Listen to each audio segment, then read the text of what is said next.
in the 21st century. Hard-working people working hard for you and me. Moving higher, time and time again. Through the years you'll find us here. Moving higher.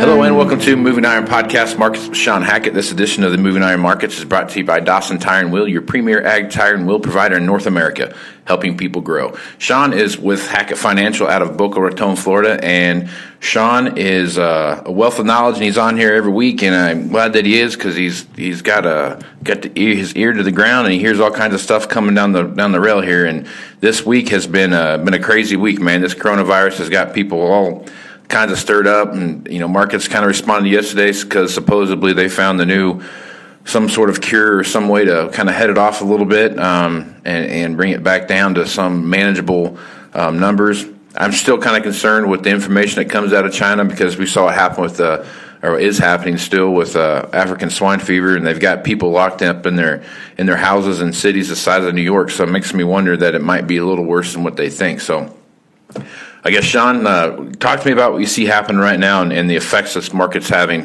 because of this virus. Well, in our report that we came out this week, we kind of did an analysis of past pandemics. We've had them before. Right. We get a couple of them every 100 years. And so we just went back and said, what can we expect? We've been down this road before, and what we found was, regardless of government action, regardless of cures or non-cures, what we found is that there is certainly going to be a short-term economic impact and a short-term demand loss for commodities. That is clear. What is also clear, it's short-term. In each of these instances, we had 2 to 3 months of some pretty significant disruption, and these viruses burn themselves out over a 2 to 3 month period, and then they just go away. And then all this demand that was lost is pent up. It comes back, and we have a rip-roaring market later on post-outbreak. And so we would have to believe we're going to see the same pattern here. We're going to have a couple of difficult months with demand and with the global economy, and more stories about this outbreak is not contained yet, but then it's just going to go away. And from late spring into the fall, we think we could have a wild demand spike at a time where we could have some weather problems, here in the U.S. or over in Europe or Russia. So we're pretty optimistic. There's a buying opportunity that's developing here. What we also found is that it's front-end loaded. They usually price most of this in, Casey, about a month after the outbreak is understood. And so that tells us late February should be where the worst of any downside is going to happen. And so we're pretty optimistic. We don't think this is a game changer. We don't think this ruins the year.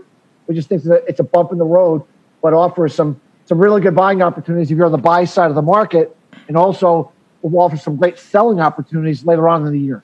Okay. So one thing we haven't talked about for a little while is the cotton market. I read a few articles yesterday about Indian cotton getting they had 650,000 bales they were supposed to ship over to China, and 400,000 of those have gotten delivered, but 250,000 are yet to get there, and they're delayed because of the coronavirus and stuff that we see happening over there. The cotton market obviously seemed to be a little bit fragile anyway, and we saw some upticks here and there, but here of late it looks like the markets have been bouncing around a little bit. So talk about the cotton market a little bit and kind of what you see happening there.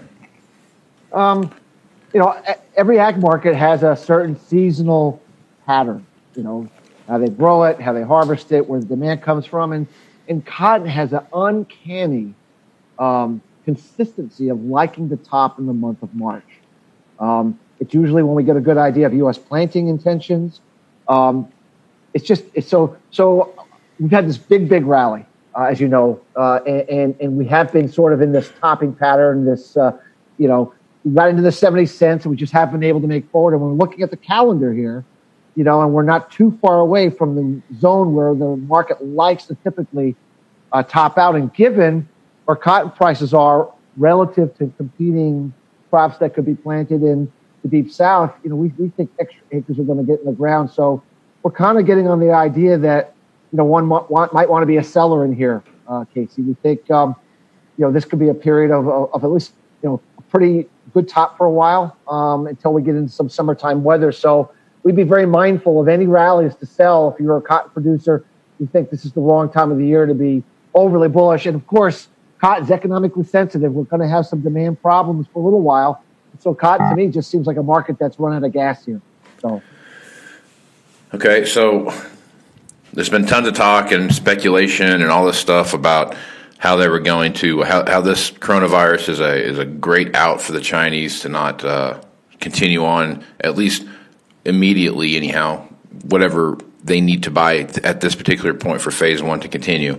So you've heard that back and forth. I'm not necessarily buying it. I think that's more just the news cycle needing something to talk about and just something else for them to do. I really believe China's wanting to make this thing happen, and they're feeling the hit and the squeeze over there just like everybody else is. And then you throw this virus on top of that, their GDP is just going to start to shrink. Obviously it's just going to be, their economy is just going to go down and down and down. So I guess as you take a look at what's going on, what do you feel like some of the high points are going to be out of this initial phase one thing? What do you think has the biggest chance to really jump up and take off running?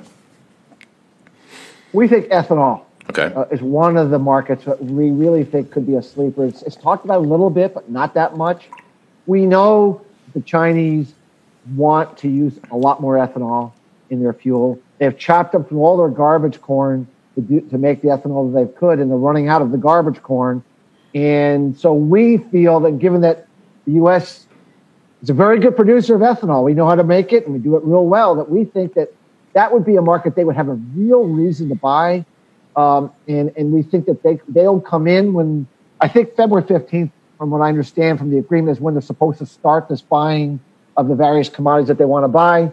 We think ethanol will be a market that could really take off. And even though that's not buying corn directly, it is, in fact, buying corn directly, because if they buy a bunch of ethanol and the ethanol producers have to make more, they'll bid up corn domestically. And I actually prefer domestic demand because it's good for bases, it's good for local farmers than exports. So to me, I'd really keep an eye on the ethanol market. We think there could be a real shocker there as we move into the spring, especially given that we have a much smaller crop this year for corn. Yeah. So. With China's whole 2025 initiative they've got, they want to kind of transition over to more renewable fuels, electric cars, those kind of things. Do you feel like ethanol might have some opportunity more so in China than maybe in the U.S. as we start to kind of go down that electric car road with this whole renewable fuel thing? Well, they have a huge pollution problem. We don't really have a pollution problem here in the U.S. We used to. Right. 70 years ago, 100 years ago, we had terrible pollution problems. We kind of cleaned their act up, but they have terrible pollution problems there. And so they're trying all kinds of different ways to clean up their air. I was over there a year ago, and everyone was wearing masks. It was a perpetual fog, and it wasn't fog, it was smog. It was terrible. Mm-hmm. So ethanol is clearly, and I would even call it biodiesel, is clearly going to be part of the solution that they're going to be deploying to clean up their act, to clean up the air, and even the sanitary problems that might have caused this coronavirus. They have a lot of work to do to become a first world country in terms of cleanliness and pollution. So we cannot imagine that they're going to be walking away from ethanol anytime soon. And the two most prolific producers of ethanol are the U.S. and Brazil, and I think they need both of us, to solve their problem. They do not have enough capacity within the country to do it. So everyone's bearish on ethanol. We're very optimistic because we do think it's the big story going forward. It was a big story 10 years ago when the U.S. was going after it. We think we are seeing China doing the same thing, with 10 years ahead. So we really like the ethanol industry here. We think a renaissance is coming, and we think that the worst is over. So right on.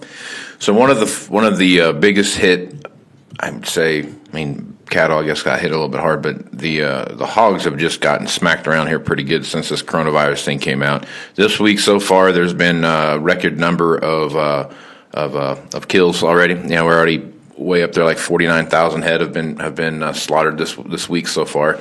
In the first 2 days of the week, anyway. I guess talk about the hog market, and that's just like the little engine that could sometimes, and then other times they leave it neutral, let it roll back down the hill. So I guess talk about that a little bit and where you see that headed. What's interesting is we went back and looked at how hog prices traded in past pandemic scares, and it was always one of the hardest hit markets because the U.S. obviously is a huge exporter of it, and especially now because of African swine fever, we ramped up production to sell, and if you worry about your number one buyer is going to walk away for a while and you're still producing a lot, like you said, big slaughter this week, you kind of reach this air pocket and the market just falls apart. What we did know from past crashes that a V bottom typically takes place once the outbreak, we move beyond the peak panic of the outbreak. And so it's probably one of the best rebound opportunities out there is the hog market once we get through whatever final panic phase we have to get through here over the next, few weeks or so. But we think the V bottom, because no matter what happens, they still need the pork. Right. They still have to buy the pork. And then I saw that, looks like bird flu is resurfaced. Yeah, I heard that. Yeah. And remember, one of the things that's been kind of helping them out is they've been producing a lot of chickens over there. I think their chicken production is up 15% year over year. But if they got to go around slaughter, getting rid of a bunch of flocks like they may have to do, and no one in China trusts domestic chicken production, and they start, that means they need even more protein from outside. So there's a big trade here, Casey, in hogs. I know I've been saying that for a while, and it's never going to happen. But based upon the pattern of last pandemics that we've seen, hogs are always one of the hardest hit, but they're always one of the biggest rebounders post panic. So we really think there's an opportunity here. Our smart money algorithm has already shown some pretty bullish behavior on the initial break, and we're really looking forward to seeing Friday's data. We think we could have a massive buy signal here. So we're really constructive that the hog market has seen the worst of it. It's just a question of when we get this. We kind of look at it like the cattle market last year, the Tyson fire, when it crashed and burned. Yep. And then we had this V bottom. We think hogs are set up just like that market was last year for a different reason. So yeah. Well, I mean, I tell you what, there's the hog market is one of those things that is I don't know that it can get a whole lot worse. I mean, I know it's been a lot worse, but I mean, where it's at trading at right now, it's almost like it's like an artificial number almost. There's really no. I mean, yeah, I know we have a lot of supply, but there's so much demand out there that it's hard to believe that we haven't and even taken the off yet. USMCA that we signed, which is going to mean more Mexican purchases of. They're another huge buyer of our pork. I mean, yeah, it's just a panic, and a panic is irrational. It's irrational, but that's where the opportunity lies. You would never get this shot if we have something like this take place, and it is part of the history of the hog market to do this. So it's not like, it's expected the hog market would do this based upon how it's traded past pandemics for whatever reason. Yeah, so. Yeah, it's been a crazy ride, man. Hog market's been bouncing all over the place. Let's see. I had one more thing I'll talk to you about. I think I wanted to talk about wheat for a minute. I think wheat is. There's some pressure on wheat right now. I have to see how things come out. We had some planting issues this year, getting stuff planted in the wheat belt, and then we've had some fairly cold weather that's kind of hovered over some of the wheat belt, and some frosts and freezes and stuff like that that have come along. I've talked to several guys that down in the Texas Panhandle, and they're talking about the lack of cows that are actually out on wheat stubble or wheat grass right now through wintering through the winter here, and you take a look at what's going on in Australia, the stuff that's happening in the Black Sea region, and they miraculously found a bunch of grain they didn't know they had, and then you got all this stuff and going on like Egypt right now. They're talking about basically that they're just marginally up in the acres that they've planted. So I don't know. It seems like there's some pressure there, maybe, but not enough certainty to know what to do, I guess, in the wheat market. Yeah, I mean, we're long-term bullish the wheat market. We have been long-term bullish the wheat market. We have been warning in recent weeks of a top, short-term top. We reached some really important overhead resistance. We were trading the lack of exports coming out of Russia, which seemed, like I said, all of a sudden there seemed to be some increased supply that magically came out of nowhere, apparently. It's just a wrong time of the year for the wheat market to rally. We always talk about seasonals with cotton and other markets. It likes to correct into the early spring.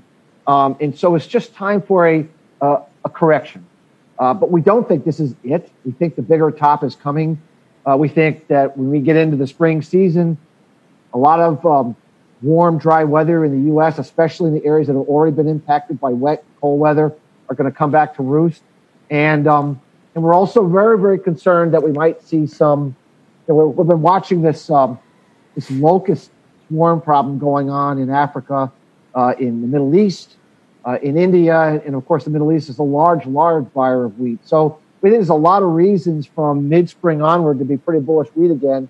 We don't think we're there yet, and of course this coronavirus is just another excuse to sell the market when we're vulnerable to be sold. But we think there's going to be an opportunity to buy the wheat market here, probably in March. I mean, that's kind of our general time frame, and we'll be looking for our smart money algorithm to kind of fine tune when we're getting those readings to get back in. But we're very optimistic. We have more to go, just not right now. Right. So. Sounds good. Well, Sean, plenty of stuff going on, man. Like always, there's a million things going on out there and a million reasons to get a hold of you to figure out what's the best thing to do. So if folks want to reach out to you, what's the best way to do that? Our website at Hackett, Hackett, advisors.com is a great place to go. We also, people wanted to take a look at some of our, our report that we put out this week. We go over these past pandemics. It's a pretty interesting report that gives them an idea of what's going on. There's so much misinformation. That might be something they would want to take a look at. They can certainly contact us via email if they want to see that report. Yep. So.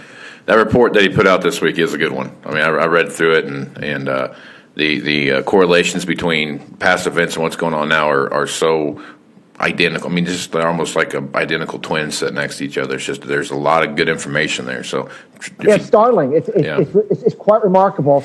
They can just email us at Shawn, SHAWN, at Hackett, HACKETT, advisors.com, and we'd be more than happy just to send it to them as being a listener to your program. Right on. I appreciate that, Sean.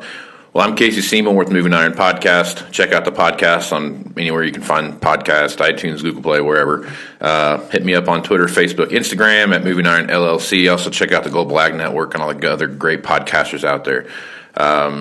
With that being said, I'm Casey Seymour for Shawn Hackett. Let's go move some iron, folks. Out. Moving iron in the 21st century. Hard-working people working hard for you and me. Moving iron time and time again. Through the years you'll find us here. Moving iron.